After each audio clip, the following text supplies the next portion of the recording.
सभी दर्शकों को नमस्कार। अब आप देख रहे हैं वीसी की इंडिया टीवी न्यूज चैनल। चलो नजर डालते हैं कुछ खास खबरों पर। भारतीय ज्ञान परंपरा की पुनर्स्थापना की ओर एक पावन प्रयास। Patanjali international school, Kashi. वाराणसी काशी की पुण्य भूमि पर प्रभु की कृपा और संतों के आशीर्वाद से प्रथम पतंजलि इंटरनेशनल स्कूल का शिलान्यास समारोह अत्यंत श्रद्धा और उल्लास के साथ संपन्न हुआ। यह विद्यालय भारत सरकार द्वारा स्थापित भारतीय शिक्षा बोर्ड से मान्यता प्राप्त होगा। इसका उद्देश्य आधुनिक शिक्षा के साथ भारतीय ज्ञान परंपरा का समन्वय कर एक संतुलित, समग्र और मूल्यनिष्ठ शिक्षक प्रणाली की स्थापना करना है। बोर्ड का संचालन पतंजलि योगपीठ, हरिद्वार द्वारा किया जाएगा। बोर्ड के प्रेसिडेंट परम पूज्य स्वामी रामदेव हैं।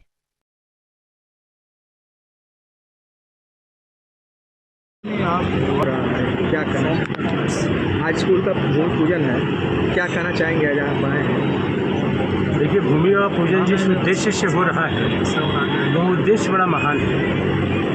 भारतवर्ष के अंदर भारतीय ज्ञान परंपरा के अनुसार, जैसे अभी परिचय कराते समय उन्होंने कहा कि आधुनिक शिक्षा के साथ भारतीय ज्ञान परंपरा, भारतीय संस्कृति और भारतीय सभ्यता और दर्शन का अध्ययन बच्चों के अंदर आए और बच्चे अपने जीवन के अंदर व्यवहारिक ज्ञान के साथ आगे बढ़ें। केवल विद्या प्राप्त करना पर्याप्त नहीं है, मनुष्य उस विद्या को अपने जीवन के अंदर चरितार्थ करे, व्यवहार में उसको उतारे।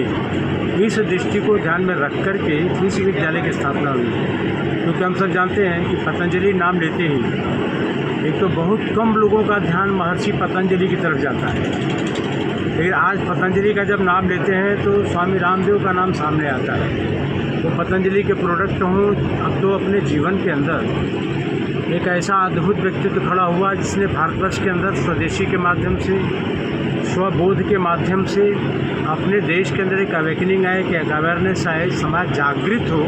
ये कार्य, अद्भुत कार्य किया उन्होंने। अपने जीवन में स्वदेशी वस्तुओं का इतना अकाल था, अभाव था, तो अब उनके माध्यम से आज हमको स्वदेशी वस्तुएं हर जगह प्राप्त होती हैं। लेकिन हमको स्वदेशी शिक्षा भी चाहिए थी, क्योंकि अब तक हमारे देश के अंदर केवल विदेशी शिक्षा का प्रचार और प्रसार वैसे ही होता था। तो आज अपने देश के अंदर स्वदेशी शिक्षा भी चाहिए, उसका अधिष्ठान मजबूत हो। और जब तक हम अपने देश के अंदर अपने वाङ्मय को ध्यान में रख कर के और अपनी परंपरा को ध्यान में रख कर के बच्चों को शिक्षित नहीं करेंगे, यानी केवल ज्ञान प्राप्त करना ये बहुत महत्व का विषय नहीं है। हम मनुष्य को मनुष्य के रूप में बना दें और उनको विश्व के लिए एक ऐसे व्यक्ति के नाते खड़ा करें जो पूरे विश्व में अपने देश के मान को, अपनी गरिमा को, जैसे अपने देश के अंदर कहा था लोकमान्य तिलक ने कि मैं उस दिन की प्रतीक्षा कर रहा हूं जब भारत का नौजवान गैरिक वस्त्र से आवेष्टित होकर विवेकानंद की तरह दुनिया में हिंदू धर्म और संस्कृति का प्रचार प्रसार करेगा। तो इस विद्यालय का जो निहित अभिप्रेत है, वो अभिष्ट है, जो उद्देश्य है, यही है कि हम अपने देश के अंदर, भारत के अंदर, भारत को अच्छी तरह से जानें, उसको मजबूत करें, अपने को एक्सप्लोर करें। इसी उद्देश्य से भूमि पूजन इस विद्यालय का हुआ है। क्या लगता है सर, पुरानी शिक्षा प्रणाली फिर से वापस आएगी या पुराने संस्कार लोगों के बीच में? पुरानी शिक्षा प्रणाली जब कहते हैं तो आप थोड़ा पुरानी शिक्षा पद्धति को जानते हैं। अब पुरानी वो जो शिक्षा प्रणाली थी वो क्या थी? अपने देश के अंदर तो गुरुकुलों के माध्यम से हम चलाते थे।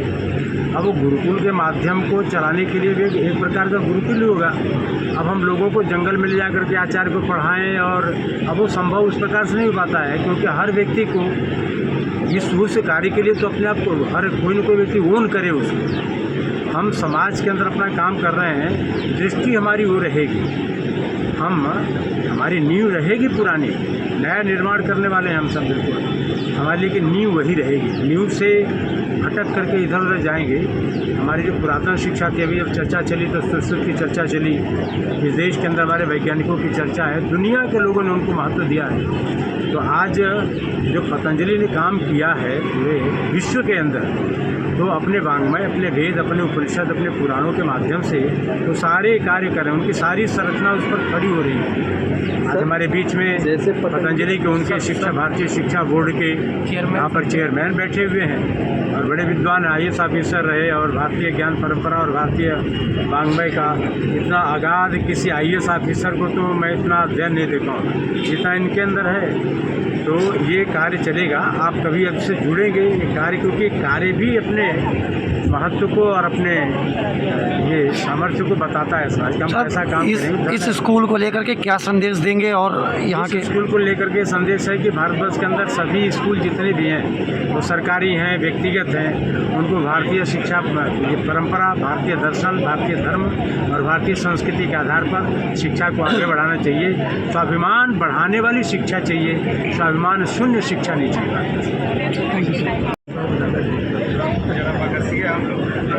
कृष्ण क्या कहेंगे सर, भूमि पूजन है आज? देखिए, ये पतंजलि इंटरनेशनल स्कूल, जैसा श्रद्धेय भाई साहब ने कहा, कि भारतीय शिक्षा बोर्ड के विज़न के अनुरूप चलने के लिए संबद्ध है, प्रतिबद्ध है। भारतीय शिक्षा बोर्ड का गठन भारत सरकार ने किया।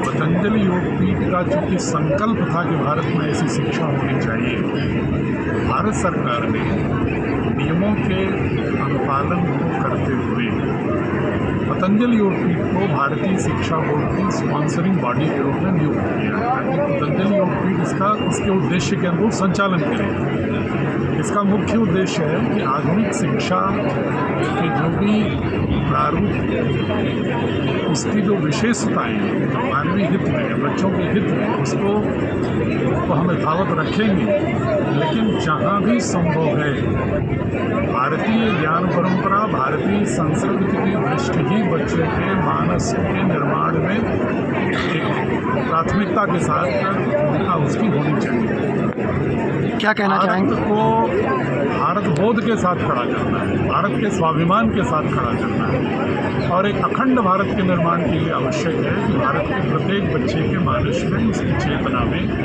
भारत की पूरे सांस्कृतिक गौरव समाया हुआ, उसके व्यक्तित्व का अभिन्न अंग हो।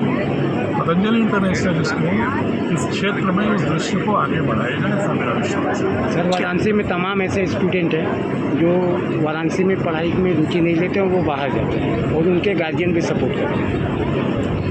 ऐसा है कि जो अभिभावकों का मानस नहीं है, वो भी चूँकि 190 वर्ष पूर्व से जो मेघालय की शिक्षा पद्धति चल रही है, वो सिर्फ नौकरी केंद्रित एक धारणा है। नेतृत्व परकता विकसित करने का भाव कम हो गया है, उद्यमिता का भाव कम हो गया है। जब भारतीय ज्ञान परंपरा, भारतीय संस्कृति से जुड़ेंगे, अपने मन में उनके उत्साह होगा कि हम आविष्कार के वंश के वंशधर हैं, हम ऋषियों के वंशधर हैं, हम जिस भारत ने पूरी दुनिया का सदियों तक मार्गदर्शन किया है अपनी प्रज्ञा से, अपने सामूहिक विचारों से, अपनी संस्कृति से, अपने दर्शन से, हम उसके वंशज हैं, उनके वंशधर हैं। जब ये भाव बच्चों के मन में आएगा तो स्वाभाविक रूप से उद्यमिता और नेतृत्व के क्षेत्र में आगे बढ़ेंगे, और जब कुछ उदाहरण ऐसे प्रस्तुत होंगे तो अभिभावकों का मानस भी बदलेगा। युवाओं से बात की जाती है तो बोलते हैं कि यहाँ सब कुछ है, लेकिन नौकरी यहाँ नौकरी, मैं पहले बोला नहीं कि नौकरी परकता किसी देश की समाज का समाधान नहीं है। समाधान है नेतृत्व परकता। प्रत्येक क्षेत्र में, चाहे आर्थिक क्षेत्र हो, व्यवसाय का क्षेत्र हो, ज्ञान सृजन का क्षेत्र हो, विज्ञान के शोध का क्षेत्र हो, आज AI का ज़माना है पूरी दुनिया में, आर्टिफिशियल इंटेलिजेंस का, इंफॉर्मेशन टेक्नोलॉजी का, बायोटेक्नोलॉजी का, स्पेस टेक्नोलॉजी का। अगर हमारे छात्र इन विद्याओं में निष्णात होकर और नाभिक में भारतीय ज्ञान परंपरा को रखते हुए अगर आविष्कारक की भूमिका में नहीं आएंगे तो 21वीं सदी में हम फिर पिछड़ जाएंगे। इसलिए भारतीय ज्ञान परंपरा इसलिए आवश्यक है कि छात्रों के मन में भाव आए कि हम अनुसरणकर्ताओं के, नकलचियों के, जो आम भाषा में कहते हैं, उनके वंशज नहीं है, बल्कि हम आविष्कारकों के, देश के ऋषियों के वंशज हैं। इसलिए 21वीं सदी भारत का हो, पूरे विश्व में भारत की ज्ञान परंपरा का पुनः ध्वज फहराए। ये भाव लाने के लिए, ये गौरव लाने के लिए भारतीय शिक्षा बोर्ड प्रतिबद्ध है, और ऐसे विद्यालयों की श्रृंखला पूरे देश में खड़ी हुई है। 6 महीने से हमने प्रारंभ किया है। लगभग पूरे देश में अब तक 600 विद्यालय खड़े हो गए हैं। मुझे उम्मीद है बहुत तेज़ी के साथ ये दृश्य, क्योंकि प्रत्येक भारतीय के मन में है कि उसका बच्चा भारतीय होना चाहिए और भारत विश्व के शिखर पर होना चाहिए। जो अब तक 900 वर्ष पूर्व तक भारत विश्व गुरु था, पुनः 21वीं सदी में वो गौरव को स्थापित हो, ये प्रत्येक भारतीय के मानस में है। उसी को साकार करने के लिए ऐसे विद्यालयों के प्रबंधन और ऐसे गुणवत्ता की आवश्यकता है। ठीक है।